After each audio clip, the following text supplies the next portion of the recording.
This Chinese marketplace owns more glove cases than Steam does, and I wanted to know why. That question eventually led to a man with a $20 million inventory, a paid pyramid scheme, and one simple rule. If you break his rules, you and your family's life is at stake. Welcome to China. Allow me to show you something. These massive accounts that hold millions and millions of dollars in CS2 skins, they don't play the game, they don't trade, they don't interact with the community, they just hold. And funnily, all of these accounts can be traced back to one person, and his name is Windking.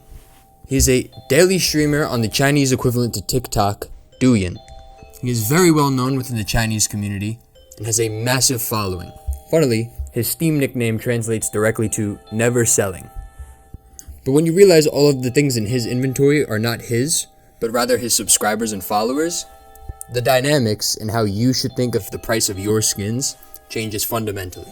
Now, Windking runs a subscription service, and for around $65 a month, he'll tell you what skins to buy so you can catch the pump early.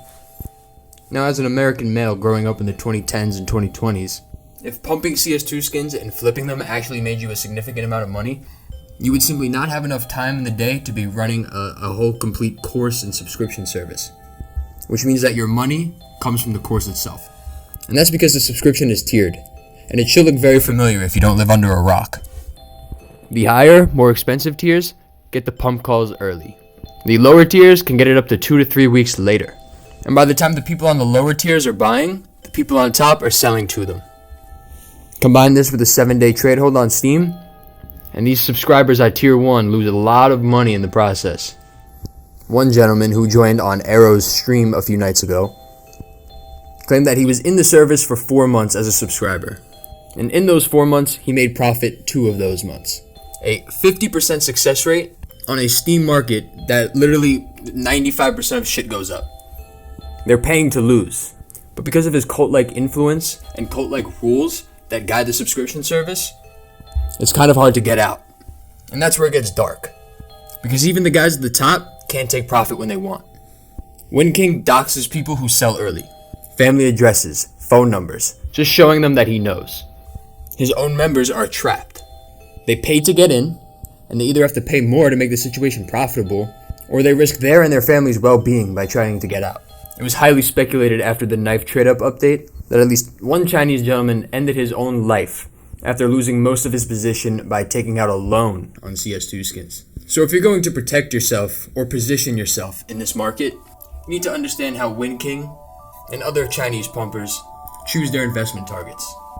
Right? What makes a skin pumpable? Because it's not random. Their first target was factory new. When you unbox a skin, you have about a 3% chance of getting the skin in factory new condition. Of course, that number could be inflated by trade-ups, but it's going to be around that for basically every skin supply. At the peak, factory new skins were more expensive than StatTrack factory new skins, which are 10 times rare. It's a telltale sign of inorganic demand. 2. The item must be desirable. Desirability equals liquidity. Right? You cannot pump a well-worn sawed-off because when you get that price pumped, no one's going to buy it. Which means the only people you can dump on are the investors below you.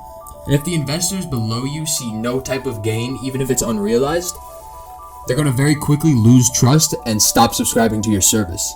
You need the inorganic demand to actually produce results on the market such that investors gain trust and bring other people in. And lastly, discontinued.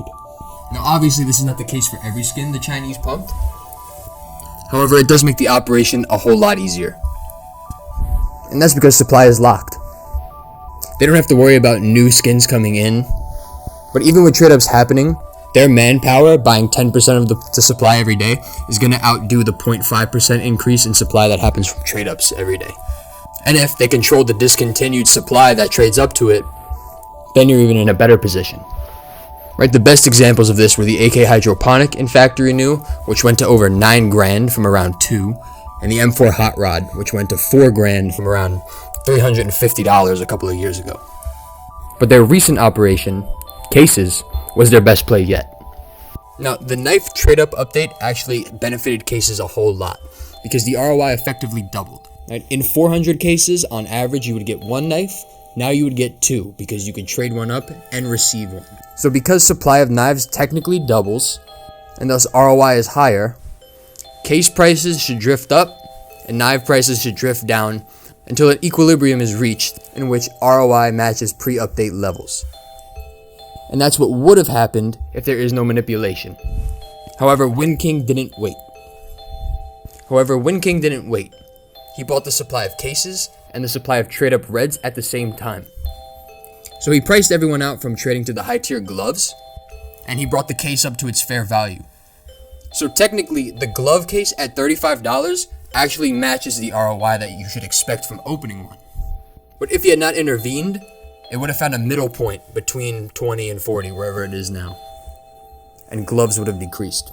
But gloves haven't decreased because he controls the supply of gloves and the supply of cases going out. The glove case was the perfect target. Factory new gloves were hard enough to trade up to begin with, but now since he controls the supply and subsequently price, you can't do those trade-ups, and the gloves stay at their pre-update price point. So what can Valve do about this? They probably wouldn't care if this shit was going on the Steam community market, but it's not, so they're not making any profit off of it. And simultaneously, China's pricing items out of the community market's $0 to $2,000 range. Well, they have the terminal, and it seems to be a positive in this situation. If China pumps gun A to $3,000, Valve can sell gun A on the terminal for $250, which is a built-in pressure release on any pump for Valve if they continue releasing terminals in the future. So all incoming skins are controlled, and they don't have to worry about that anymore. But obviously, this doesn't help the previous cases in which Valve cannot do that. Their second option is to go nuclear, which would be fucking chaos. Right? Simply take the items they've pumped, or at least the usual suspects. The main example being the gloves from the glove case, the original, first generation of gloves, and just put them in a new case. Right? You put it on the armory, that's an unlimited supply of cases essentially. You make money off the case, you make money off the sale of gloves once they drive down the price, and you make money off the armory pass. Flood supply, and that shit overnight. If they do it swiftly, and we assume that Steam has no insiders talking to Windking in China, investors would lose trust overnight, and you would probably never see such a, coercive attack on a specific item ever again. The point is, Valve has options. They've shown they're willing to intervene, as they've done last month. So that's also a risk you need to take if you want to profit off of China's pumps. Now honestly, if I was Windking, I'd probably be doing the same shit. So I'm just going to try to profit off of him. I'm not really having a moral, ethical debate here. Let's use this information to make some bready. Now here's the difference between you and me and someone in China subscribing to Windking. You can sell whenever you want. You're not going to get doxxed or threatened if you take profit. That freedom, God bless America, is your edge. But here's some strategies to actually maximize your gains. Strategy 1, much like a stock market investment, diversified exposure. Instead of buying 10 factory new AWP Asimovs, field tested, buy one Asimov, one M4 Cyrex, one AK Vulcan, yada yada yada. Right? If you have 10 skins and 8 of them are down, but 2 of them go up 500%, you're still up. So that kind of caps your reward, but it completely minimizes your risk. It basically makes your risk 0. Strategy 2, pattern recognition. As we discussed earlier, you know the patterns that they use to find skins to manipulate. Use the formula: factory new, desirable, discontinued, rare. If you see weird price action, volumes start to spike on items that fit these criterion, buy up because you're not following the pump, you're front running it. And you could expect yourself to have 3 to 4 weeks to hold it before the tier 1 guys get the call and they start dumping. And your last strategy is exit discipline. And this applies to pretty much any investment you make in any market on the globe. Windking's members can't sell. They don't have that luxury. You do. Set targets. Do not get greedy. You will not time the top. Sell 30% here, sell 30% the next day, sell the rest on the last day. The average stock market return per year is 7%. If you're not happy with 30%, you're going to get burnt most of the time, and you're going to be making way less than 7%. But understand, like we discussed, Valve can play God. The entire market exists at their discretion. Now, this is no different than any other market, but because this market is so speculative, you have to watch because liquidity moves in and out fast on bad news. Now, I'm not telling you to join a pump group. Just participate in their manipulation from afar if you can afford it. But just think who's on the other side of that computer when you're trading with them.